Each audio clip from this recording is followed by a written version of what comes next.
사무엘하 20장 14절에서 26절 말씀 읽었습니다.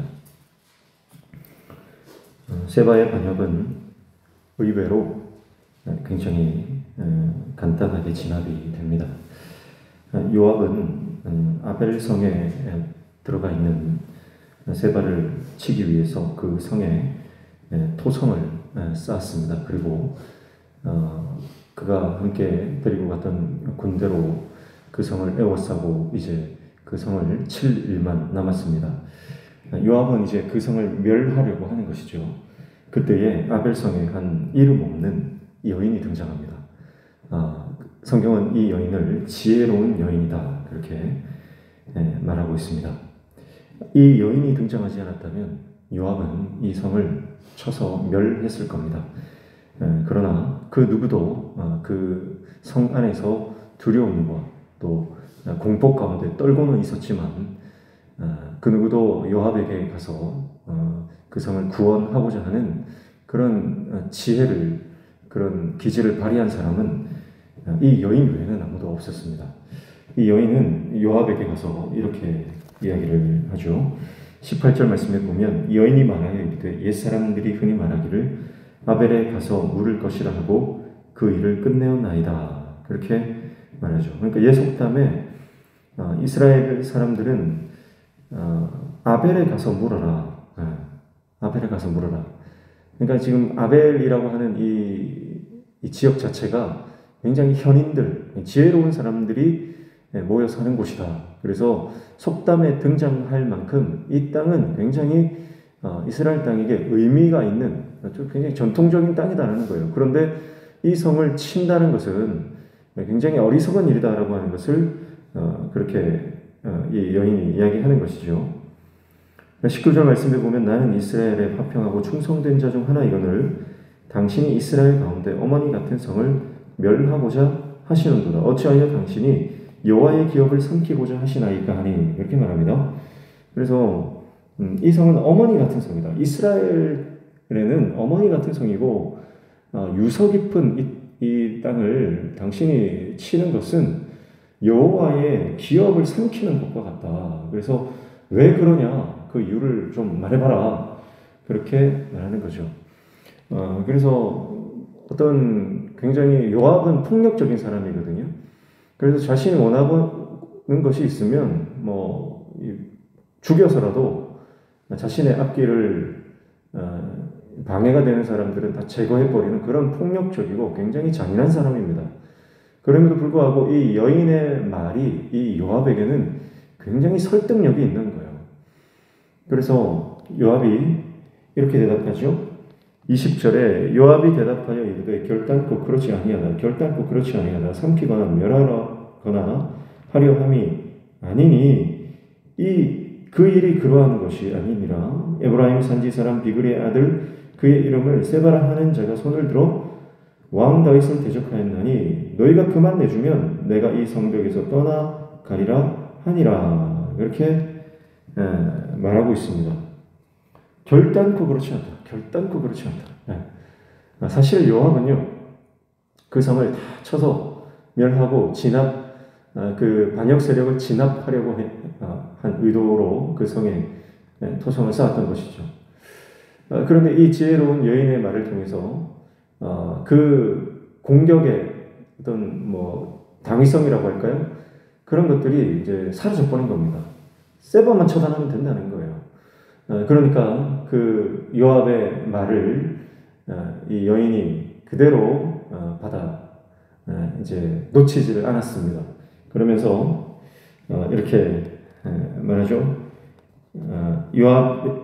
여인이 요압에게 이르되 그의 머리를 성벽에서 당신에게 내어 던지리라 하고 22절에 이에 여인이 그의 지혜를 가지고 모든 백성에게 나아가매 그들이 비그리의 아들 세바의 머리를 베어 요압에게 던진지라. 이에 요압이 나팔을 불매 무리가 흩어져 성읍에서 물러나 각기 장막으로 돌아가고 요압은 예루살렘으로 돌아와 왕에게 나아가니라. 이렇게 말씀하고 있습니다.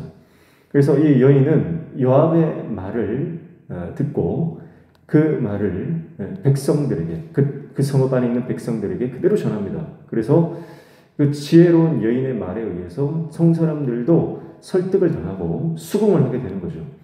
이 성 안에 있는 세바가 다윗 왕을 반역한 자인데 그만 내어주면 우리는 산다는 거예요. 그러니까 어쩌면 그 성 안에서 공성전을 벌일 생각을 했던 그 사람들, 세바를 따랐던 그 많은 사람들은 이제 두려움 가운데 최후 항거를 하려고 했던 그런 모습으로 이렇게 추정을 해볼 수가 있잖아요.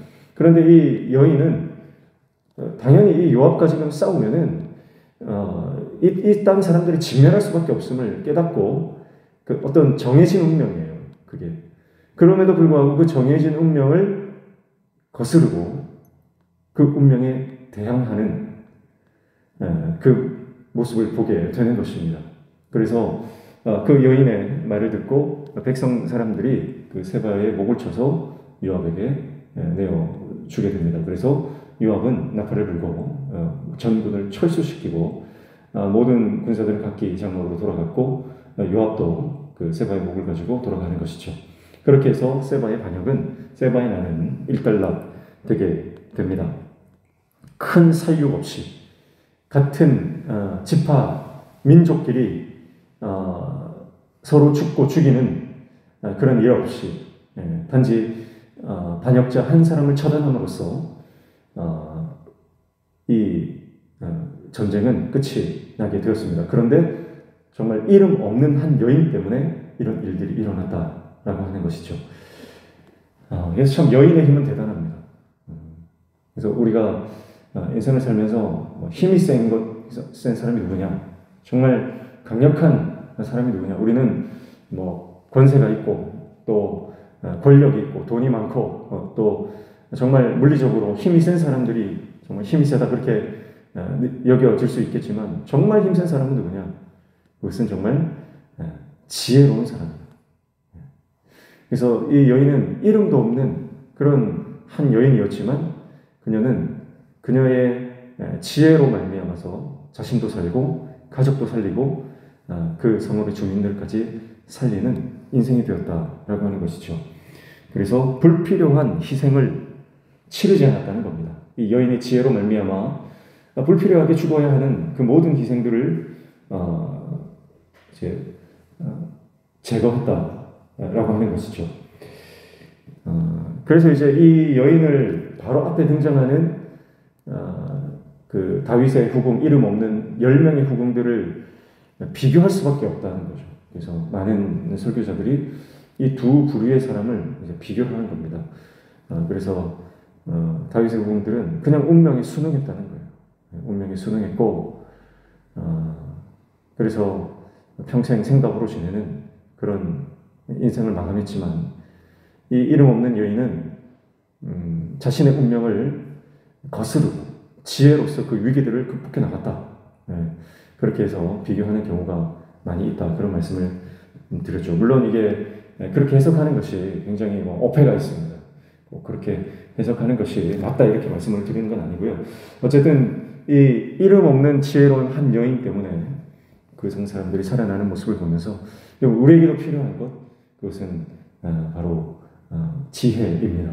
그 성 안에 능력 있는 사람이 왜 없었겠습니까? 그 안에 정말 당시에 내노라 하는 그 성 안에서 유명한 또 권력자들 왜 없었겠습니까? 스스로 자기가 지혜에 있다 하고 스스로 자기가 하나님의 종이라고 자처했던 그런 사람들이 그 성 안에 왜 없었겠습니까?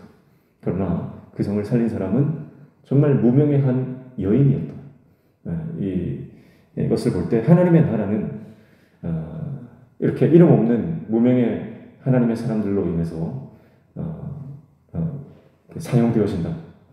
그 사실을 우리는 기억해야 할 것입니다. 여인의 평화로운 해결책 때문에 반란은 잠재워 죽고 나라를 위기에서 구해내게 되었습니다. 요압의 폭력과 요압의 살육으로 인해서 그 모든 반란이 잠재워진 것이 아니라 평화와 생명을 소중히 여긴 한 여인 때문에 문제는 해결되었다라고 하는 것, 그것을 우리는 기억해야 할 것입니다. 그래서 오늘 이 아침에도 하나님 우리에게 지혜를 허락하여 주셔서 우리가 어떤 폭력과 폭압과 이 폭거에 맞설 수 있는 용기, 이 여인은 그런 용기가 있었습니다. 그리고 그 문제를 지혜롭게 해결할 수 있는 그런 하나님 주시는 지혜로 말미암아 오늘 우리도 어떤 이런 그 폭력 가운데 한 가운데 우리가 놓여 있을 때 그 당사자들 우리가 사이에 있을 수 있습니다. 그때에 내가 힘이 없다고 아무것도 할 수 없는 게 아닙니다. 내가 이름이 없다고 내가 어떤 지위에 올라가 있지 않다고 아무것도 할 수 없는 것이 아니다. 그러나 내가 그때에도 하나님 앞에 지혜를 구하고 하나님께서 우리에게 주시는 사명들이 있다. 그래서 중재하고 평화를 이끌어내고 폭력을 멈추는 일에 우리가 사용되어지는 그런 하나님의 사람들 다 되시기를 주님의 이름으로 축복합니다. 기도하겠습니다. 하나님 아버지, 세바의 난이 아벨성의 지혜로운 한 여인 때문에 막을 내리게 된 것처럼 이 여인의 지혜가 불필요한 희생을 잠재웠던 것처럼 오늘 우리도 하나님 주시는 지혜로 우리의 인생을 살아갈 수 있도록, 그래서 모든 불붙는 문제들이 하나님 주시는 지혜로 다 사그라들 수 있도록 우리 가운데 지혜와 능력을 허락하여 주시옵소서. 우리가 가는 곳에 평화가 임하게 하여 주시고 우리가 밟는 땅에 하나님의 생명의 역사가 일어나는 귀한 도구로 사용되어지는 우리가 될 수 있도록 하나님 우리를 붙들어 주시옵소서. 오늘도 간구하며 기도하는 모든 제목들 들어 응답하시고 우리 삶에 막혀진 문제들이 열려지는 형통의 은혜를 허락하여 주시옵소서. 예수님의 이름으로 기도하옵나이다.